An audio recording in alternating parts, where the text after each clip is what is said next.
Good morning, everybody. Welcome to the AM Report for HAPS News, the network of now. I'm Alex Mahajer, and it is Thursday, March 25th this morning. We're going to talk about President Joe Biden's first official press conference in office, what he's going to discuss, what he's going to propose, and the scrutiny that he's going to face on gun control and immigration reform. And we're going to talk about a COVID-19 update because there's some good news and there's some bad news. All of this and more this morning on the AM Report.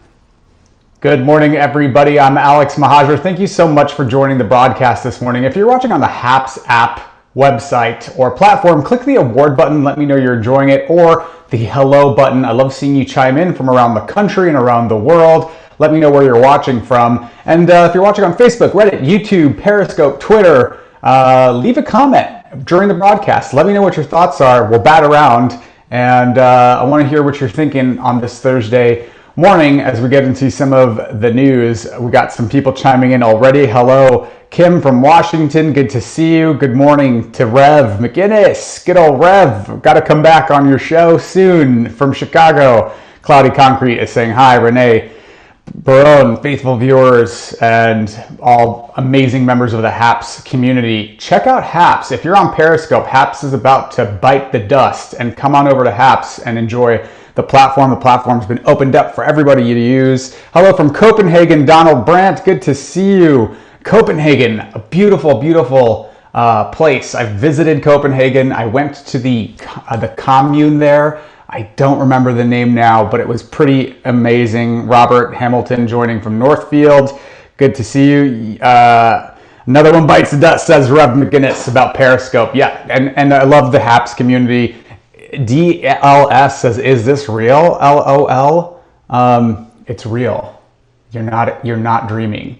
What you're seeing right now is all reality. You didn't take the blue pill. So let's get into some of the headlines this morning.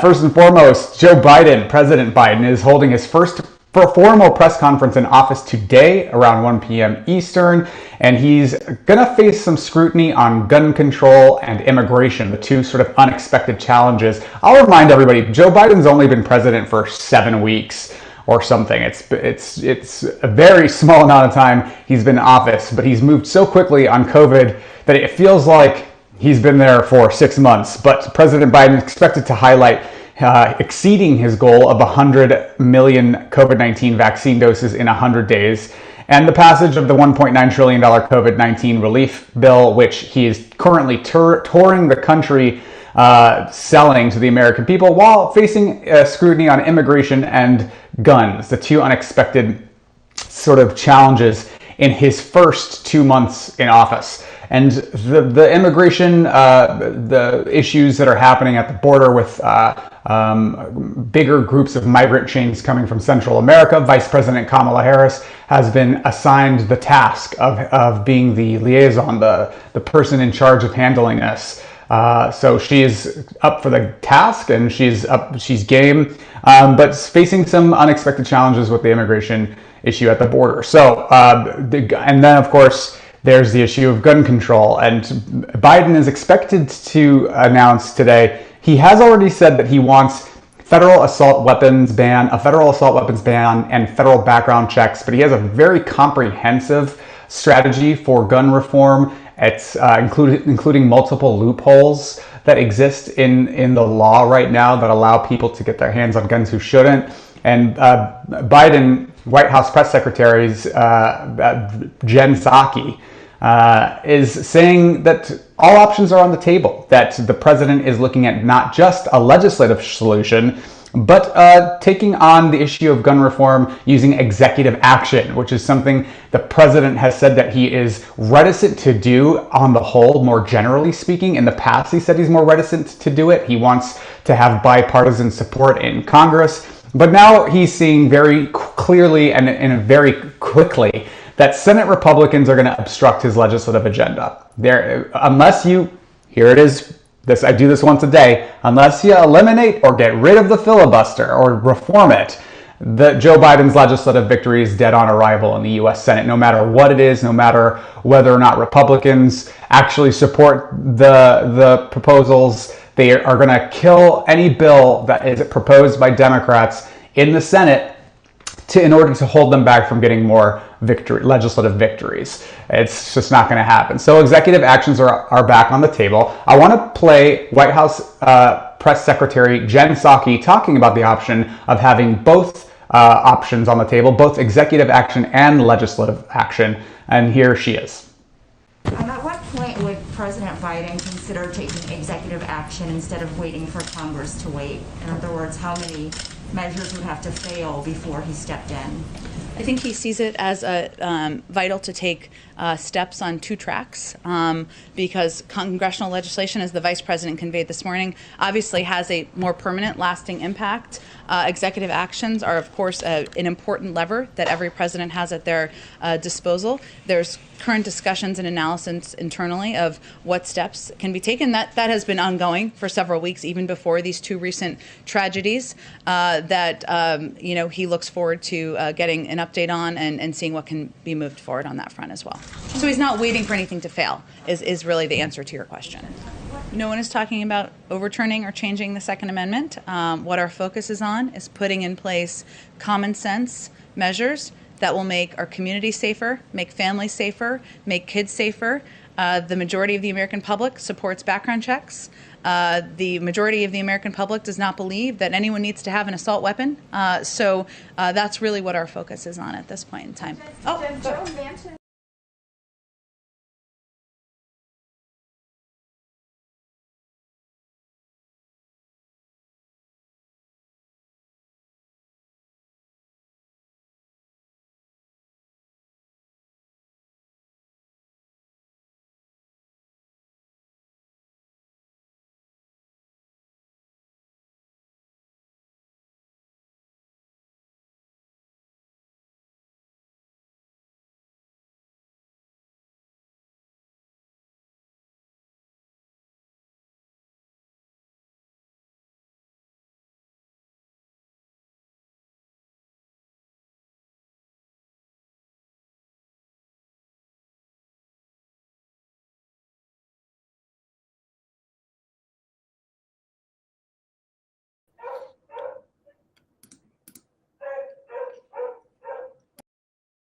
United States dropped precipitously.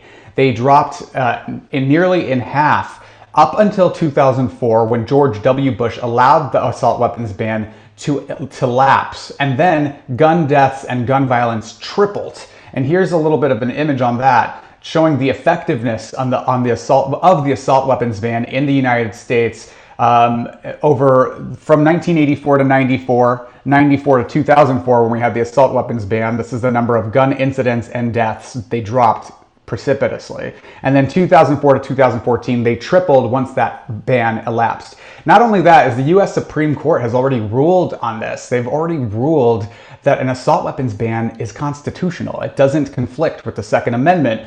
And so here's President Biden talking about gun violence in the wake of the shootings in Atlanta and in Colorado, in Boulder, Colorado, talking about this assault weapons ban and why, and federal background checks and why it's necessary. President Biden. 10 lives have been lost and more families have been shattered by gun violence in the state of Colorado. And Jill and I are devastated. And the feeling, I just can't imagine how the families are feeling, the victims whose futures were stolen from them, from their families, from their loved ones, who now have to struggle to go on and try to make sense of what's happened. Less than a week after the horrific murders of 8 people and the assault on the AAPI community in Georgia, while the flag was still flying half-staff for the tragedy, another American city has been scarred by gun violence and the resulting trauma. And the state, I even hate to say it because we're saying it so often, my heart goes out. Our hearts go out for the survivors. who had to flee for their lives and who hid, terrified, unsure if they would ever see their families again, their friends again. While we're still waiting for more information regarding the shooter, his motive, the weapons he used, the guns, the magazines, the weapons, the modifications that apparently have taken place to those weapons that are involved here, I don't need to wait another minute, let alone an hour, to take common sense steps that will save the lives in the future, and to urge my colleagues in the House and Senate to act. We can ban assault weapons and high-capacity magazines in this country once again. The United States Senate, I hope some are listening, should immediately pass the 2 House-passed bills that close loopholes in the background check system. These are... So that's President Biden talking about this issue, and apologize to viewers. I guess we had an audio issue. Pablo came in and fixed it beneath my, underneath my nose. I didn't even notice. Sometimes I do segments, I mute so you guys can hear the video and then don't come back. So if you missed it, what I was saying was that HAPS is not biting the dust. Periscope is biting the dust. I misspoke. Thank you to Mark Goldman for pointing out my misspeak. But yeah, come on over. Beautiful community. You see the comments, Rev, everybody chiming in. Appreciate you guys. The HAPS community is a beautiful one, and if you need a new home, come on over.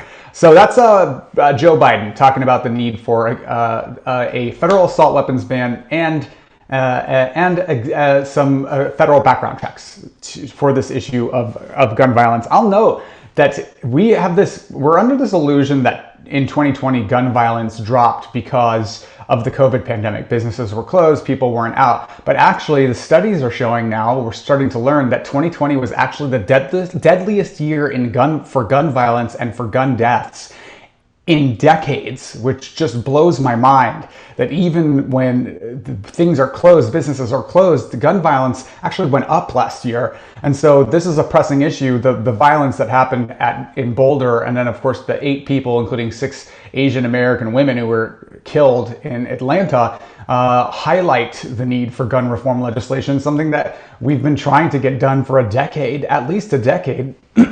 And you know, Barack Obama famously tried to get this done with the Sandy Hook shootings, and a lot of people felt like if we can't get gun reform done when children are slaughtered, then that's a really sad state. So it's something that is a prerogative, I think, and something that President Biden has a comprehensive strategy for, talking about doing it through executive action and through legislation. We'll keep our eyes on that. In other news, the Georgia House of Representatives is planning on passing sweeping anti-voting rights bills today. The voting rights are under attack across the United States.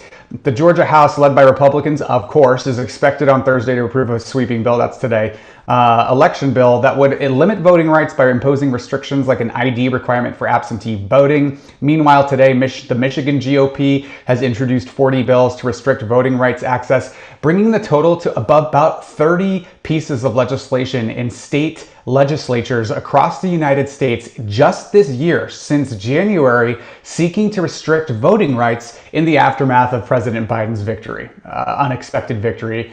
And the Republicans don't like that, and they're going back to defaulting to their age-old strategy of just making sure that you don't actually vote. After record turnouts in Georgia ended up sealing the deal, really, for President Biden. And states like Michigan, which Trump won in 2016 narrowly, but 10,000 votes, went to Biden this time, and more people voted. And when you see increased access to voting, more people vote. And when more people vote, parties like the Democratic Party tend to do well because they tend to favor policies that favor everyday Americans, versus the Republican Party, which is for the past 30 years been pushing policies and legislation that favor the rich and corporations and nobody else, and special interest groups, lobbies like the gun lobby, the NRA, the oil and gas, big pharma.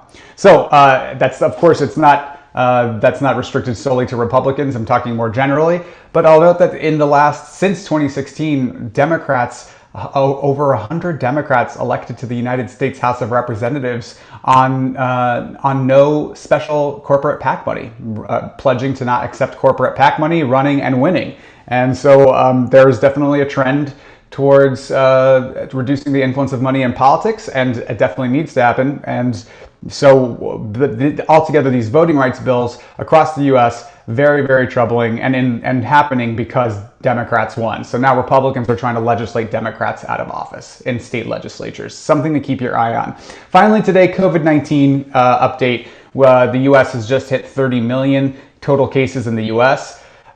With some sort of bad news, cases rose by 4% nationwide over the past week, with states like Michigan, Colorado, Connecticut all reporting spikes. Officials are saying this is because of emerging variants that are sort of starting to spread more rapidly, that are more transmissible.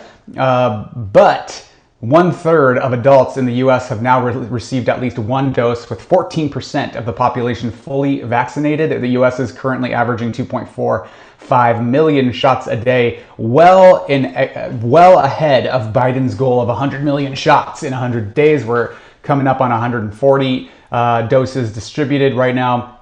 And so now we're hearing from the White House that we're looking to up that goal to what, we're not sure. But remember, to get herd immunity, we need to get about 70 to 80% of the population vaccinated in order to make sure that this is not a thing, that we can start resuming our daily normal lives again in a way that feels meaningful. So that's what we got for you this morning on the AM Report. If you like this journalism, if you like this content, please consider sponsoring it. You could do that at haps.tv/@Alex, where you can become a recurring monthly sponsor. You can buy me a cup of coffee if you like, or you can just click subscribe and get notifications when we go live every morning. We will be back tomorrow. Hope you all have a fantastic Thursday, and we will see you all later. Bye.